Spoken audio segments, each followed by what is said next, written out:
For this episode, I visited the Belgian woodworker. I'd passed his shop a few times and was inspired by the idea of woodworking as a creative outlet. When I contacted him, he was equally excited to sit down for an interview. And so, here we are. Meet Herman, the Belgian woodworker. Tell us a little about what you do here. In fact, we have three main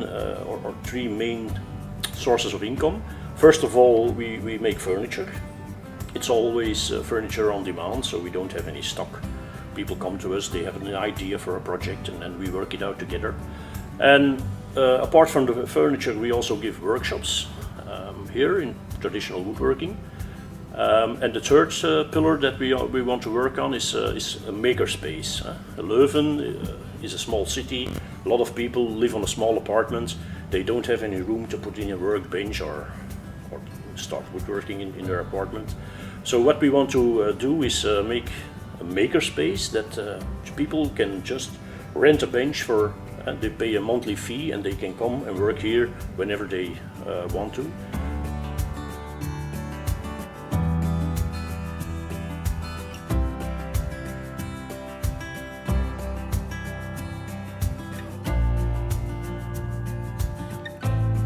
I'm a traditional woodworker, and I try to do a lot of woodworking with hand tools. So we don't use any machines here. We only use hand tools, and that's something that is completely different of what people are used to.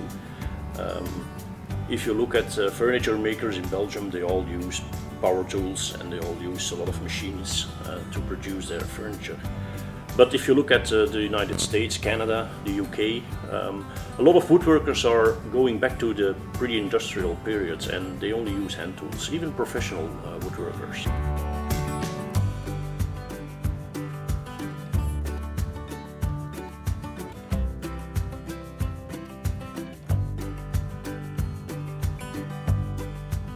We started with a shop in Leuven last year in March. We had a little pop-up store at the other side of the street. And when I was talking to people about hand tools and working wood with hand tools, there was a lot of interest. And so the idea grew to give workshops in woodworking, and it has a lot of success. And it's really nice to see that a lot of people want to do some things with their hands. They want to make things with their hands. You feel the need that a lot of people have, that they really want to make things that are tangible. We have a lot of different people coming here to the classes. Some of them are professors at the university, or engineers, or students, or housewives, even people that are on pension. So it's a very diverse public that comes to the workshops. And you see that everybody comes here to relax a bit, to get rid of the daily hectic life that they live, and they just want to relax and work wood and do something with their hands. And that's very important.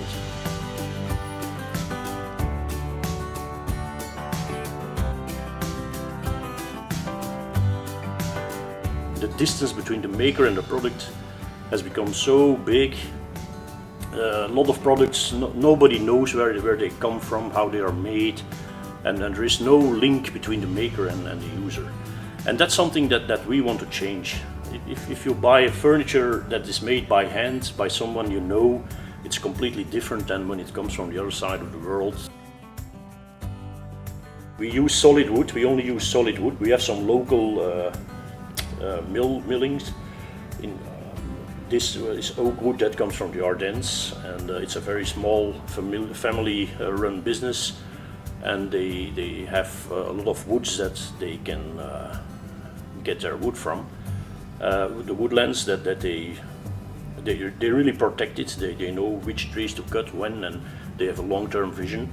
So the wood is ecologically okay. How did you start your creative project? How did you learn your skills, and where does that passion come from? Well, it's going back some time.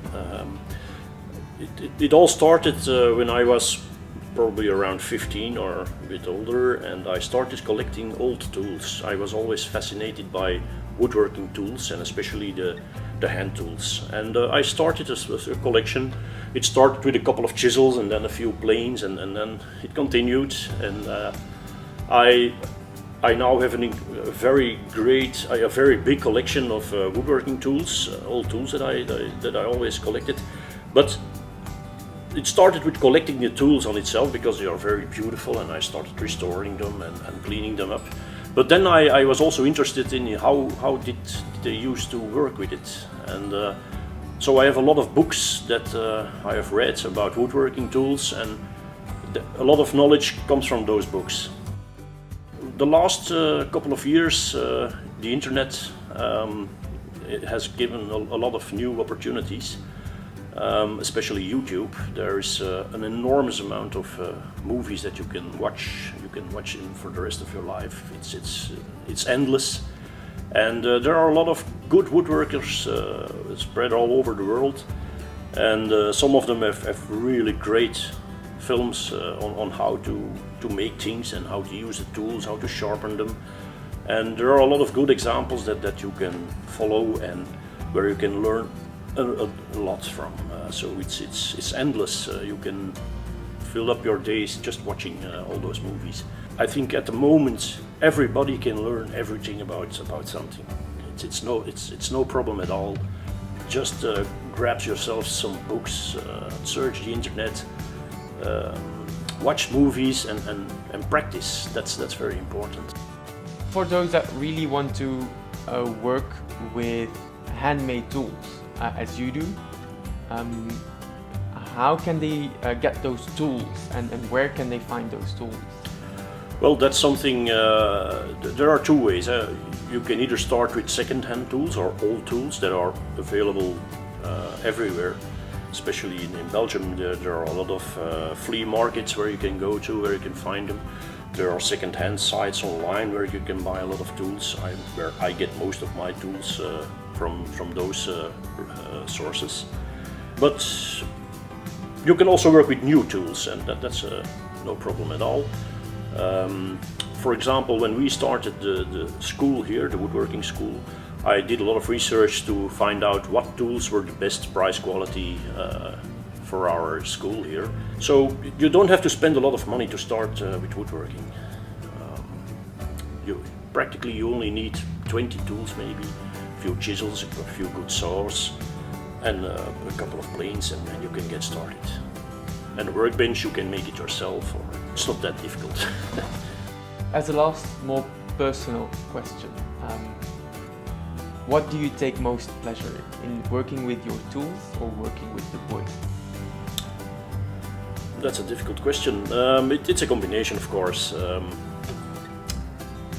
The tools are really nice, and I love restoring those tools, but the most pleasing thing about it is when you make things with it. If you are making dovetails and they fit really nice, then it gives a lot of satisfaction. And if you can use old tools to do that, it's really great. And a lot of old tools are more efficient than a machine. Nowadays, people think that everything they have to do, they have to use a machine.